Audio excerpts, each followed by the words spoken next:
அனைவருக்கும் வணக்கம். முனைவர் பாலட்சுமி, உதவி பேராசிரியர் தமிழ்துறை, ஜே கலை அறிவியல் கல்லூரி, தன்னாட்சி, சிவபுரம். முதலாம் ஆண்டு மாணவர்களுக்கான முதற் பருவம் தமிழ் இலக்கிய வரலாறு. இவற்றில் சீராபுராணத்தை எழுதியவர் உமறு புலவர். இதில் மானுக்கு பிணை நின்ற படலம் நடத்த போகிறோம். இதில் உமறு புலவர் எழுதியது. இவருடைய இயற்பெயர் உமறு. இவர் தந்தையினுடைய பெயர் சேகு முதலியார் என்று கூறப்பட்டிருக்கின்றது. இவற்றில் நபிகள் நாயகம் மலைக்கு செல்லுதல், மேகங்கள், அந்த இயற்கை வர்ணனையை மிக அழகாக கூறப்பட்டிருக்காங்க. மேகங்கள் குடை போல நிழலை விரிப்பதை போலவும், அழகிய மலர் மாலைகள் தேனை சொரிவது போலவும், ஒல்லிய வயிற மலையை விட பருத்த வலிமையான தோள்களை கொண்டவர் நபிகள் நாயகம். இவர் குற்றமற்ற குர்ஆனு அலீம் என்னும் வேதத்தின் இனிய சொல்லாகிய தீனு இஸ்லா என்னும் மார்க்க பயிரை செழிய மலையை பொழிந்து வளர்ந்து வந்தவர். அந்நாளில் செம்மறி ஆட்டு கூட்டத்தை போன்ற அரபிகளின் நடுவில் ஒப்பற்ற சிங்கத்தைப் போல நபிகள் நாயகம் வீற்றிருந்தார். அவர்கள் அனைவரும் அழகிய மக்க மாநகரத்தின் எல்லையை விட்டு நீங்கி ஒரு மலைக்கு சென்று சேர்ந்தனர். 4 திசைகளிலும் ஒளி வீசுகின்ற அழகிய திருமேனியை உடையவர் நபிகள் நாயகம் ஆவர். இவர் கொன்றை, எலுமிச்சை, மூங்கில், ஈச்சம் மரங்களும் தேன் சிந்துகின்ற மலர்கள் நிறைந்த சோலைகள் சூழ்ந்த அந்த மலையை நபிகள் நாயகம் சென்று அடைந்தார். அந்த மலைப்பகுதியில் நடந்த நிகழ்ச்சிகளை இங்கு கூறப்பட்டிருக்கின்றது. அதில் ஒரு வேடுவன், அதாவது அரபி வேடனினுடைய தோற்ற பொலிவு, அவனுடைய தோற்றம் எப்படி இருந்தது அப்படிங்கிறது இங்கு ஆசிரியர் மிக அழகாக விளக்கியுள்ளார். அரபி வேடன் ஒவ்வொரு நாளும் காட்டில் திரிகின்ற விலங்குகளை வேட்டையாடுபவன். அவ்விலங்குகளின் மாமிசத்தை தீயில் சுட்டு தான் ஒருவன் மட்டுமே உண்ணக்கூடியவன். அதனால் மாமிசம் மலை போன்று பெருத்த உடல் கொண்ட அவ்வேடன் உறக்கத்திலும் உண்பதை தவிர வேறு ஒன்றும் அறியாதவன். அவ்வேடனினுடைய காலில் செருப்பு, உடலில் கந்தை ஆடை, அருகில் வலை, கையில் வில், முதுகில் அம்பரத்தூணி, தோளில் வளைந்த இளஞ்சந்திரனை போன்ற போர்வாள், இடுப்பில் மேன்மை பெற்ற வாள்களை உடைய பறவைகளை சேரச் செய்த கன்னிகளை கொண்டவன்.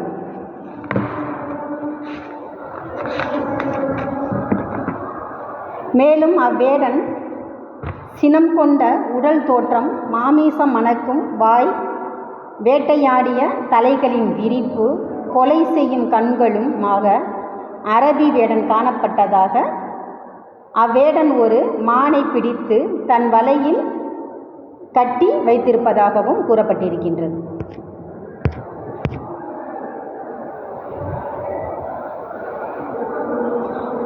மான் தன் மனத்திடம் பேசுதல். அந்த மான் என்ன நினைக்கின்றது, அந்த வேடனிடம் அகப்பட்ட மான் என்ன நினைக்கின்றது அப்படிங்கிறதை பற்றி இங்கு கூறப்பட்டிருக்கின்றது. வேடன் தன் வலையில் கட்டி வைத்திருந்த மானை நபிகள் நாயகம் தன் கண்களால் பார்க்கின்றார். அம்மானை பார்த்த பின்னர் மலர் நிறைந்த சோலையின் அழகினை பார்க்கவில்லை. அவர் மலையிலிருந்து விழுகின்ற அருவிகளை அவர் பார்க்கவில்லை. ஈச்சமரத்தின் செந்நிற காய்கள் மலை போல பொழிவதை பார்க்கவில்லை.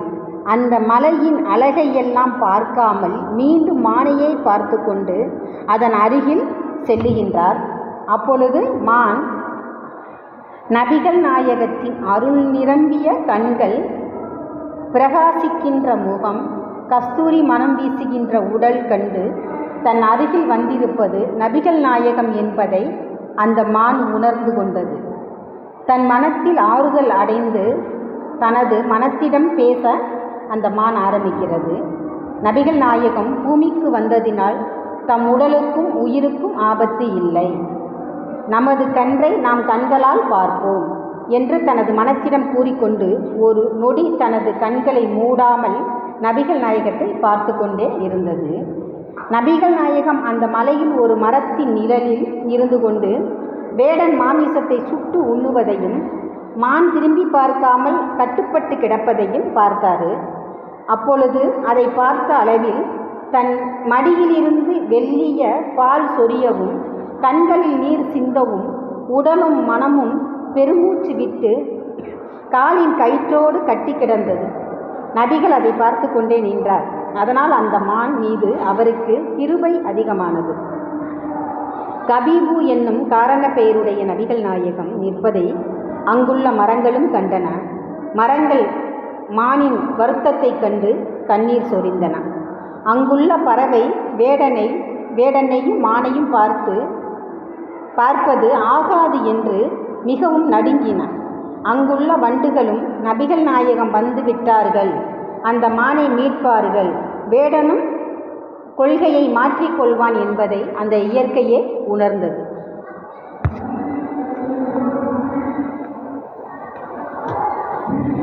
மான் நபிகள் நாயகத்திடம் பேசியது அடுத்ததாக கூறப்பட்டிருக்கின்றது. மான் நபிகள் நாயகத்திடம் தன் குறுகிய வாளை ஆட்டியது, நீட்சியுற்ற கழுத்தை உயரமாக செய்தது. ஒரு காலத்திலும் மறையாத சந்திரன் போன்றவரே, முகமது என்னும் பெயரை உடையவரே, இவ்வுலகத்தில் அவதரித்த அரசே என்று கூறி அவரை துதித்து சலாம் சொல்லியது. பின்னர் எனது வார்த்தைகளை விரும்பி கேட்டு விரைவில் கிருபை அருள வேண்டும் என்று வேண்டிக் கொண்டது. நானும் எனது ஆன்மானும் தினந்தோறும் புற்கள் மேய்ந்து பசியை போக்கிக் கொண்டோம். கொடிய மிருகங்களிடம் எங்கள் உயிரை பறிகொடுக்காமல் மனதில் பயமின்றி மலைகளில் வாழ்ந்து வந்தோம். எங்களுக்கு ஒரு இளம் கன்று இல்லையே என்று ஆன்மானும் நானும் வருந்தி கொண்டிருந்தோம். அப்பொழுது தீனுல் இஸ்லா என்னும் மார்க்கத்தையும் நபிகள் நாயகம் எனும் உங்கள் பெயரையும் துதி செய்தேன். உடனே எனது வயிற்றில் கருத்தங்கி இளம் பருவத்தை கொண்டு சூழ் முற்றியது. வயிறும் வளர்ந்து நான் ஓர் இளங்கன்றை பெற்றேன். ஒரு நாள் நானும் ஆன்மானும் எனது குட்டியும் கடல் போன்ற மான்கூட்டங்களுடன் மலையில் உள்ள இலைகளை தின்று பசியை போக்கிக் கொண்டு பயமில்லாமல் இருந்தோம். ஒரு நாள் நாங்கள் நின்றிருந்த திசைக்கு முன்னால் ஒரு யானையை வதை செய்ததற்காக ஒரு புலி இடிபோல முழக்கமிட்டது. அதை கேட்ட நாங்கள் பல திசைகளில் தனித்தனியே சிதறினோம். நான் எனது ஆன்மானையும் குட்டியையும் பிரிந்து மனம் வாட்டமடைந்து கடலில் அகப்பட்ட துரும்பை போல வேறு ஒரு காட்டில் போய் சேர்ந்தேன். அந்த காட்டில் இருந்த அரபி வேடனினுடைய வலையில் அகப்பட்டு கொண்டேன். புலியிடம் இருந்து தப்பி சிங்கத்திடம் அகப்பட்டு கொண்டு அழுது அரவழித்து ஒடுக்கமுற்றேன். அவ்வேடன் என்னை பார்த்து, இன்றைய தினம் நீ எனது பசிக்காக என்னிடம் அகப்பட்டு கொண்டாய் என்று கூறிவிட்டு வில்லையும் அம்பையும் வைத்துவிட்டு கையில் ஒரு கயிற்றை தீண்டி தெரித்து எடுத்தான். அந்த கயிற்றினால் 4 கால்களையும் இழுத்து கட்டினான். மலையிலிருந்து வெளியில் எடுத்து தோளில் தூக்கி கொண்டான். அவ்வேடன் என்னை இந்த மலையின் பக்கத்தில் உள்ள ஒரு சோலையில் இறக்கி வைத்தான். அப்போது நான் நெஞ்சம் அழிந்து பெருமூச்சு விட்டு பூமியில் கிடந்தேன். அச்சமயத்தில் நபிகள் பெருமானே, உங்களை எனது கண்களில் தெரியும்படி பார்த்தேன். உடனே எனது திடுக்கம் நீங்கியது. இவ்வாறு நபிகள் நாயகத்திடம் கூறிய மான் எனது கீழ்மையான வார்த்தைகளை கிருபை வைத்து கேட்பீர்களாக என்று மேலும் கூறத் தொடங்கியது. வானுலகம், பூலோகம், பாதாளம் எனும் 3 உலகங்களிலும் சிறந்து விளங்கும் தீனுல் இஸ்லா என்னும் மார்க்கத்தையும் புரக்கானுல் அலீம் என்னும் வேதமாகிய முகமது நபியே, நான் இந்த வேடன் கையில் இருப்பதை நினைத்து பயந்து கூறவில்லை. இந்த உலகத்தில் தோன்றிய உயிர்கள் அனைத்தும் ஒரு நாள் இறக்கத்தான் போகின்றது. எனது ஆன்மான் என்னை கண்ணை இமை காப்பது போல பாதுகாத்தது. நான் இந்த பூமியில் குறையில்லாமல் வாழ்ந்தேன். ஓர் இனங்களை பெற்றேன். இனி நான் இந்த உலகத்தில் மனசின்கண் சிந்தித்திருப்பது ஒன்றும் இல்லை. இறந்துபடுவதே நல்லது. மேன்மை கொண்ட நபிகள் பெருமானே, நான் இந்த காட்டில் வீணாக துன்பப்பட்டு இறப்பதை விட உங்கள் தாமரை மலர் போன்ற திருவடிகளை சிறப்பை பார்த்துவிட்டு வேட்டுமணியினுடைய பசியை தீர்ப்பதற்காக இறப்பது மிகவும் உயர்ந்ததாகும். புலியின் முழக்கத்தை கேட்டு மான்கூட்டத்தில் எனது ஆன்மான் பிரிந்து சென்றது எங்கு இருக்கின்றதோ அல்லது இறந்து விட்டதோ தெரியவில்லை.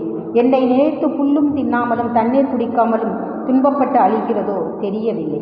இது மட்டுமல்ல, 3 நாட்களுக்கு முன்னர் பிறந்த என் இளம் கன்று புல்லும் தண்ணீரும் குடிக்க தெரியாமல் எங்கு என்ன துன்பப்படுகின்றதோ.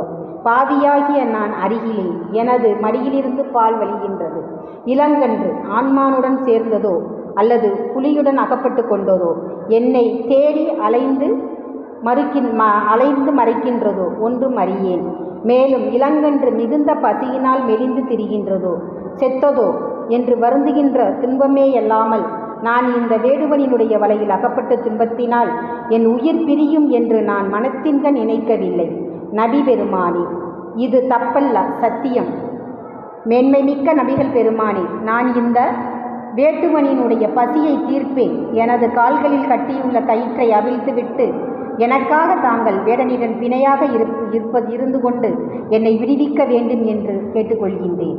என்னை தாங்கள் விடுவித்தால் நான் எனது ஆன்மானினுடைய துன்பத்தை நீக்கிவிட்டு எனது இளம் கன்றுக்கு பால் கொடுத்துவிட்டு அதை மான்கூட்டத்துடன் அனுப்பிவிட்டு ஒரு நாளிகையில் மீண்டும் இங்கு வந்துவிடுவேன் என்று நபிகள் நாயகத்திடம் மான் கூறியது. இவ்வாறு அந்த தாயினுடைய அன்பை மிக சிறப்பாக மானுக்கு பிணை நின்ற படலம் என்ற படலத்தில் ஆசிரியர் உமறு புலவர் அவர்கள் மிக சிறப்பாக விளக்கியுள்ளார். நன்றி.